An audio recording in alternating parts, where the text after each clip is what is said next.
Focus reality and agro farming వారు premium farm land projects మన పొలం ఫేజ్ 1, 2 మరియు 3 కంప్లీట్ చేసుకొని మన పొలం phase 4 Wasar village at Narayana Khed లో ఆగస్టు 15 ఇండిపెండెన్స్ డే రోజు గ్రాండ్ లాంచ్ చేయడం జరుగుతోంది. లాంచింగ్ మరియు ఇండిపెండెన్స్ డే సందర్భంగా 5 గుంటాస్ ల్యాండ్ అవుట్ రేట్ లో బుక్ చేసుకున్న వారికి 1,50,000 రూపాయల డిస్కౌంట్ తో పాటు 2 గ్రాముల గోల్డ్ ఫ్రీగా ఇస్తున్నారు. పూర్తి వివరాలకు సంప్రదించండి. జనరలీ మనకి లాస్ట్ వీక్ బాధక చెప్పుకున్నాం కదా. సో మనకి ఇప్పుడు యోగకారక అనే ప్లానెట్స్ ఉంటాయి అన్నమాట. ఓకే, యోగకారక అంటే అసలు ఏంటి? యోగకారక అంటే ప్రతి లగ్నానికి కేంద్ర అండ్ త్రికోణ ఈ రెండింటిని రూల్ చేసే గ్రహాలు అన్నమాట. సో కేంద్రాస్ అంటే మనకి జనరల్ గా ఏమంటారంటే ఫస్ట్ హౌస్, తర్వాత 4th హౌస్ చతుర్థ స్థానము, సప్తమ స్థానము, దశమ స్థానము. అంటే లగ్నము, చతుర్థము, సప్తము, దశమము కేంద్రాస్. కోణాస్కి వచ్చేసరికి ఏంటి అంటే లగ్నము, పంచమ స్థానము, భాగ్యస్థానము. 1, 5, 9 ట్రైన్ హౌసెస్ అంటారు. సో ఈ కాంబినేషన్స్ ఉన్న గ్రహాలు మనకి యోగకారక గ్రహాలు అవుతాయి అన్నమాట. సో ఈ యోగకార గ్రహాలు ప్రతి లగ్నానికి కొన్ని మారుతూ ఉంటాయి. ఓకే, ఫర్ ఎగ్జాంపుల్ తులా లగ్నానికి మనకి శని యోగకారకుడు. కానీ అందరూ ఏమనుకుంటారు, శని అంటే పాపగ్రహం కదండి, ఇబ్బంది పెడతారేమో అనుకుంటారు. కానీ శని యొక్క అంతర్దశ, మహాదశ, ప్రత్యంతర దశలు వచ్చినప్పుడు ఆ పర్టిక్యులర్ లగ్నాల వాళ్ళకి చాలా మంచి రిజల్ట్స్ ఇస్తారనమాట. సో ఇలా ప్రతి లగ్నానికి కొన్ని యోగకారక గ్రహాలు ఉంటాయి. దాని గురించి మనము వివరంగా తెలుసుకుందాం. సో కేంద్రాస్ ని విష్ణు స్థానాలు అని అంటారు అనమాట. లగ్నము, చతుర్థము, సప్తము, దశమ స్థానాలు. కోణాలకు వచ్చేసరికి ఏంటంటే లక్ష్మీ స్థానాలు అంటారు. సో ఏదైనా జన్మ జాతకంలో ఒక కేంద్రాధిపతి, ఒక కోణాధిపతి కలిసి కంజంక్షన్ లో ఉంటే గనక దాన్ని లక్ష్మీనారాయణ యోగం అని కూడా అంటారనమాట. అంటే ఈ పర్టిక్యులర్ కాంబినేషన్ వీళ్ళకి ఆ దశ అంతర్దశలు వచ్చినప్పుడు రాజయోగ లాంటి రిజల్ట్స్ ఇస్తాయి అన్నమాట. అంటే వాళ్ళకి కావాల్సినంత ఫేమ్ రావడము, లేకపోతే డబ్బు రావడము, హ్యాపీగా ఉండడం, లైఫ్ లీడ్ చేయడానికి ఆ భావాలలో ఎక్కడైతే ఈ పర్టిక్యులర్ యుతి జరుగుతుందో ఆ పర్టిక్యులర్ భావాలకి సంబంధించిన కారకత్వాస్ మనకి రిజల్ట్స్ ఇస్తాయి అన్నమాట. సో అది ఒక పాజిటివిటీ ఆఫ్ యోగకారక ప్లానెట్ అండి. సింహరాశి ద రాయల్ సైన్ అంటారు. వీళ్ళు సింహరాశి వాళ్ళ గురించి ఎప్పుడు చెప్పినా కూడా ఒక స్మైల్ వస్తుంది అనమాట నా ఫేస్ పైన.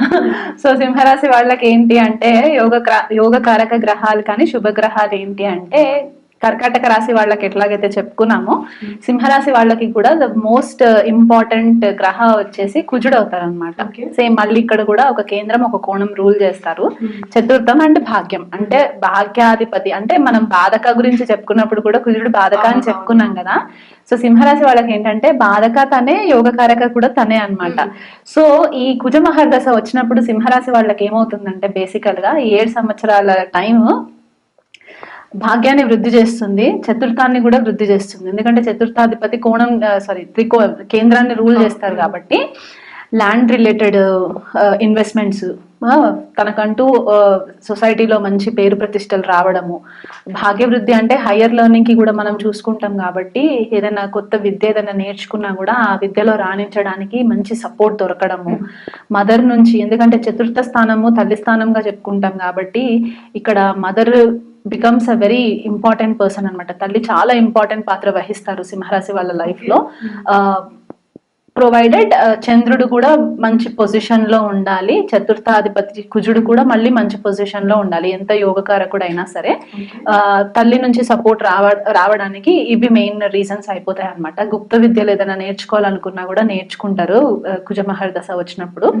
పాపులారిటీ పెరుగుతుంది వాళ్ళకంటూ, వాళ్ళ చిన్న కమ్యూనిటీలో ఉన్నా సరే ఆ పర్టికులర్ కమ్యూనిటీలో వీళ్ళకి పాపులారిటీ పెరుగుతుంది, ధైర్యం పెరుగుతుంది, ఒక లీడర్షిప్ లాంటి క్వాలిటీస్ వీళ్ళు ఇంబైబ్ చేసుకుంటారు అనమాట. సో ఇవన్నీ కాంబినేషన్స్ మనకి కుజ మహర్దశలో కనిపిస్తుంది. సో కుజుడు బికమ్స్ ది నంబర్ 1 యోగకారక ప్లానెట్ ఫర్ సింహ లగ్నం ఆర్ సింహరాశి. సెకండ్ వచ్చేసి ఏంటి అంటే రవి. ఎందుకంటే కేంద్రాన్ని రూల్ చేస్తారు, లగ్నాన్ని రూల్ చేస్తారు కాబట్టి రవి గ్రహము స్వతహాగా సింహరాశి వాళ్ళకి అధిదేవత. రవితో మనం కంపేర్ చేస్తాం కాబట్టి రవి మహాదశ వచ్చినప్పుడు కూడా వీళ్ళకి చాలా మట్టుకు బెనిఫిక్ రిజల్ట్స్ వస్తాయి అన్నమాట. అంటే royal support in the sense, ఈ కాలంలో మనకి రాజులు అనేది పరిపాలన లేదు కాబట్టి అధికారుల నుంచి వచ్చే ఒక గైడెన్స్ సపోర్ట్ రావడము, గవర్నమెంట్ జాబ్స్, రవిగ్రహం కనుక సింహలగ్నంలో వెల్ ప్లేస్డ్ రవిగ్రహం ఉంటే కనుక వీళ్ళకి గవర్నమెంట్ జాబ్స్ లో రాణించడానికి హెల్ప్ అవుతుంది. అండ్ ఎడ్యుకేషన్ లో ఉన్న స్టూడెంట్స్ కి కనుక ఉంటే వాళ్ళకి మంచి ర్యాంక్స్ సాధించి గవర్నమెంట్ అఫీషియల్స్ దగ్గర నుంచి రికగ్నిషన్ రావడము, స్కాలర్షిప్స్ రావడము, కుజమహర్ దశలో కూడా ప్రమోషన్స్ రావడము, కెరియర్ లో ప్రమోషన్స్ కి ఛాన్సెస్ పెరగడము, అబ్రాడ్ ట్రావెల్స్ చేయడానికి, ఇట్లాంటి కాంబినేషన్స్ ఉంటాయి. సేమ్ థింగ్ మనకి రవిగ్రహానికి కూడా అప్లై చేసుకోవచ్చు అనమాట. ప్రమోషన్స్, కెరియర్ లో ప్రమోషన్స్ రావడము, ఆఫీస్ లో మేనేజర్స్ నుంచి సపోర్ట్ రావడము, అండ్ ఏదైనా కొత్త స్కిల్ నేర్చుకున్నా సరే వీళ్ళ స్పాట్ లైట్ మొత్తం వీళ్ళ పైన ఉండడము, అందరూ వీళ్ళ యొక్క గైడెన్స్ కోసం ఎదురు చూడడము, ఒక లీడర్షిప్ క్వాలిటీస్ వీళ్ళకి న్యాచురల్ గానే సింహరాశి వాళ్ళకు ఉంటాయి కాబట్టి ఆ అథారిటేటివ్ పొజిషన్స్ లోకి వెళ్ళడము, లీడర్షిప్ క్వాలిటీస్ బాగా రిఫైన్ అవ్వడము, ఇలాంటివన్నీ కూడా ఈ పర్టిక్యులర్ టైంలో మనకి కనిపిస్తూ ఉంటాయి అన్నమాట. అది కాకుండా తండ్రి నుంచి మంచి గైడెన్స్ రావడము సింహరాశి వాళ్ళకి, రవి ఒకవేళ వెల్ ప్లేస్డ్, మళ్ళీ పాపగ్రహాలతో కలిసి ఉండకూడదు. పాపగ్రహాలతో కలిసి ఉంటే కొద్దిపాటిగా డిసగ్రిమెంట్స్ వచ్చే ఛాన్సెస్ ఉంటాయి, తండ్రితోటి డిసగ్రిమెంట్స్. బట్ అదర్వైజ్ లగ్నంలోనే రవి ఉన్నా, చతుర్థంలో రవి ఉన్నా కూడా కొద్దిపాటిగా వీళ్ళకి మంచి ఫేవరబుల్ రిజల్ట్స్ వస్తూ ఉంటాయి అన్నమాట. భాగ్యస్థానంలో రవి ఉన్నా కూడా మంచి రిజల్ట్స్ వస్తూ ఉంటాయి, అదొకటి. అండ్ ఇంకొక నెక్స్ట్ వచ్చే ప్లానెట్ ఏంటి అంటే మనకి గురుడు అని కూడా మనము చెప్పుకోవచ్చు అనమాట సింహలగ్నానికి. ఎందుకంటే పంచమాధిపతి అష్టమాధిపతి అవుతారు. అష్టమ స్థానాన్ని రూల్ చేస్తున్నా కూడా కొద్దిపాటిగా గురుడే కాబట్టి గురు మహాదశలో కూడా సింహలగ్నం సింహరాశి వాళ్ళకి మంచి ఫేవరబుల్ రిజల్ట్స్ వస్తాయి. అంటే కొన్నిసార్లు మహాదశ వచ్చే పీరియడ్ లేదు అని అనుకుంటే అట్లీస్ట్ అంతర్దశలో వేరే కుజ మహాదశలో గురు అంతర్దశ వచ్చినా కూడా వీళ్ళకి ఫేవరబుల్ రిజల్ట్స్ ఎట్లా అంటే పిల్లల త్రూగా. ఎందుకంటే గురుడు పుత్రకారకుడు కదా, న్యాచురల్ పుత్రకారకుడు కాబట్టి పిల్లలు ఫస్ట్ బోర్న్ చైల్డ్ పుట్టిన తర్వాత వీళ్ళకి ఫేవర్స్ రావడము, అదృష్టం పెరగడం వీళ్ళకి, లేకపోతే వీళ్ళ క్రియేటివిటీ ఉన్న ఒక స్కిల్స్ వీళ్ళకి ఎన్హాన్స్ అవ్వడము. గురు అంతర్దశ గురు మహాదశ వచ్చినప్పుడు ఏంటంటే హయ్యర్ లెర్నింగ్ అనమాట. మెయిన్ గా ఎంత నేర్చుకున్నా కూడా తక్కువ అనుకునే ఒక గ్రహం మనకి గురుడు అయిపోతారు కాబట్టి నాలెడ్జ్ విజ్డమ్ పెరుగుతుంది కాబట్టి కొత్త విషయాలు తెలుసుకోవడానికి. అంటే ఈ పర్టిక్యులర్ గ్రహాలు ఎప్పుడు యాక్టివేట్ అవుతాయని చాలా మందికి డౌట్స్ ఉంటే అది ఎట్లా మనకు తెలుస్తుంది అంటే అనుకోకుండా ఒక ఇరుక్కుపోయిన సిచ్యువేషన్స్ ఏవైనా ఉన్నాయి, అసలు ఈ సిచ్యువేషన్ లో నుంచి మేము బయట పడతామా అని అనుకున్నప్పుడు ఈ గురువు దశ వచ్చినప్పుడు ఏంటంటే ఆటోమేటిక్ గా వీళ్ళకి ఒక డివైన్ హెల్ప్ రావడము, అన్ని దారులు ఓపెన్ అయిపోవడము, డోర్స్ అన్ని ఓపెన్ అయిపోవడం, వీళ్ళు తెలియకుండానే డోర్స్ ఓపెన్ అయిపోవడము, వేరే ఒక అన్ఎక్స్పెక్టెడ్ కాల్స్ రావడము, ఆ కాల్స్ నుంచి వీళ్ళు సడన్ గా రాజయోగాస్ యాక్టివేట్ అవ్వడము, ఇట్లాంటివన్నీ జరిగి ఆధ్యాత్మికమైన డైరెక్షన్ లో ఎదగడానికి కూడా గురుగ్రహం చాలా హెల్ప్ చేస్తుంది. ఎందుకంటే అష్టమ స్థానాన్ని రూల్ చేస్తున్నా సరే గుప్త విద్య నేర్చుకోవడానికి హెల్ప్ అవుతుంది.